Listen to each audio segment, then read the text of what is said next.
Hey everyone, how you doing? It's me again. Back in Windsor now. I just arrived. I arrived yesterday morning. The plane landed roughly, I don't know, 6:40, 6:50. It was one of those long flights again, 8 hours from we're in Honolulu, which was actually not that bad as it sounds. I got to read a little bit, got to just breathe, enjoy just that moment for myself. Yeah, 8 hours flight. There was a lot of moments to also find that time. I got some sleep. It was pretty good. It was a good flight. It was smooth travel. Got to see family again. I was away from them for maybe 10 days or so. So it was great seeing them. Girls are back in school now. It was great. It was wonderful. The whole time there, it was just so amazing connecting with other friends, new faces as well, familiar friends. It was just so cool just to see where everybody was. Like I said, just connecting back up. We got to see a volcano. That was an amazing journey. That energy was so cool that whole day. It was something else. It was wonderful. The last night of that course, we did a luau, and before that, we also did a hula dance, a performance. We had been practicing all week, and it was a voluntary thing, so you didn't have to do it. You could take the mornings off at the resort that it was held at. They have this beautiful couple of beautiful pools, and they have a beautiful beach. When I was with family, we would go to the pool and beach on a regular basis. It was just a really cool way to just enjoy your time in Hawaii. During the course, of course, you don't have as much free time, or at least the time is spent learning. You're in course, you're in sessions and class.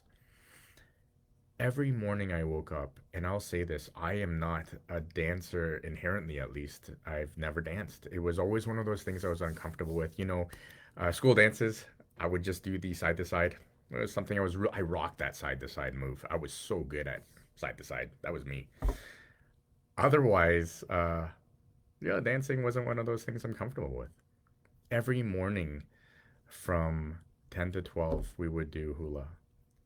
Kuma Atua, he has taught me, all of us, so much. Every morning, the challenges. He demanded a high level of success, and it was a wonderful thing to be challenged on a regular basis. Not just challenged physically, it was the mental. He kept on preaching or repeating the concept of left right brain, coordinating the whole thing. Your arms are doing one thing, your legs are doing another, your head's doing another, and then you're moving to the next, you're moving to the next. Wow. He taught it in such a way that it was safe.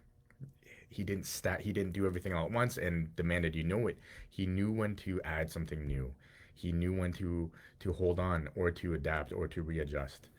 It was wonderful learning from somebody who is that, my goodness, skilled and that much history to it. It was fun. It was really cool. One of the things he brought up or reminded me of was alo, and that was to face. Alo being if you have a challenge, if you have something that's difficult, it's easy for us to turn away from that and to look away. Do what we're familiar with. Turn away from what challenges you or makes you awkward, uncomfortable, as opposed to turning and facing it, facing your challenges. Every day I woke up, and I won't lie, I shared this with friends there. I would say, this is a voluntary thing. I don't want to do this. I could be at the beach every day. I could be getting the sun and just enjoying my time there. That ocean was so nurturing. It was so soothing. And every morning, I would have my cup of coffee, say 7, and I'd sit in my balcony and just look out at the ocean and think, why am I doing this? I could just be at the beach, enjoy, versus in a really uncomfortable position of dancing as a group. And let's be clear, Kuma Atua demanded a certain level. He expected it. And if you didn't bring your best game, he would call you out sometimes. And I remember oftentimes being hiding, trying to shrink my body a little bit and avoiding and hoping, man, just don't see me. And you knew he sees everything, whether he's looking at you or not. He's got so great peripheral awareness. He sees exactly who's messing up or who needs help, and he senses it. He just knows when to kind of move in that direction and kind of observe. it was one of those things that every morning I would think, man, please don't call me out. Please don't see it. Because I wasn't necessarily great. At least I didn't feel like it. It was very tough moving in the ways that you needed to through the expectations. I remember on the Saturday, it was the second last day of practicing. Sunday was the hula, the performance. And I thought, okay, if you show up to this one, you can't cancel out. You can't skip out because this is it. You're the team is you're all together. You can't just leave them. It's just one of those things. You're committed. And I went on the Saturday, and when he started organizing where you're going to be standing, where you're going to be lined up, he put me on an end, second row, and that's the anchor. And I knew what that meant, at least for my awareness of the anchor, was you got to hold that line. You got to kind of set that position so the rest of your row, whether it's behind you or beside you, they know exactly where they should be positioned. And I'm thinking, man, I barely know where I'm supposed to be, let alone where the line is supposed to be, at least in my head. Every day, choosing to do what was uncomfortable as opposed to doing what was easy, going to the beach, it was really to face it. Sunday morning, when we did the last practice, the last rehearsal, he looked at us and said, if you don't feel you're comfortable doing this where you're standing, let me know now. And, you know, implications, he's going to move you someplace else. That was the safety he provided. And I remember thinking, no, this is it. I got this. Sunday evening, when we did the performance, yeah, it wasn't perfect. I didn't have everything locked in. When we finished as a team, as together, low hockey together, all in one movement, all in unison. It was an amazing, amazing feeling. It was that feeling of success, of accomplishment. When I came home, I said to my daughters, they used to be in dance um, as a team, and I remember their excitement. I never quite understood it. I did now on that weekend when we finished. We were in when we left that room, and we all cheered as one.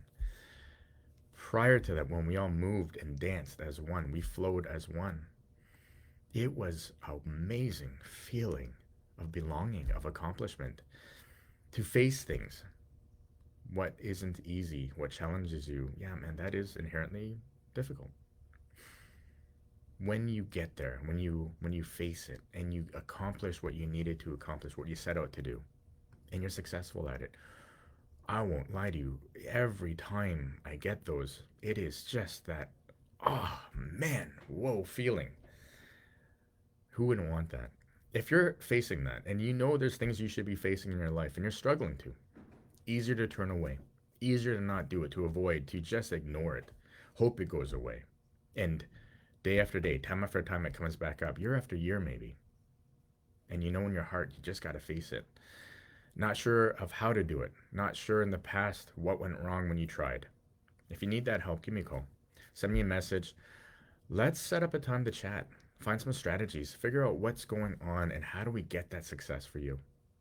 To face it isn't easy, and yet when you do it, it is such an amazing, amazing opportunity for growth. Let me know.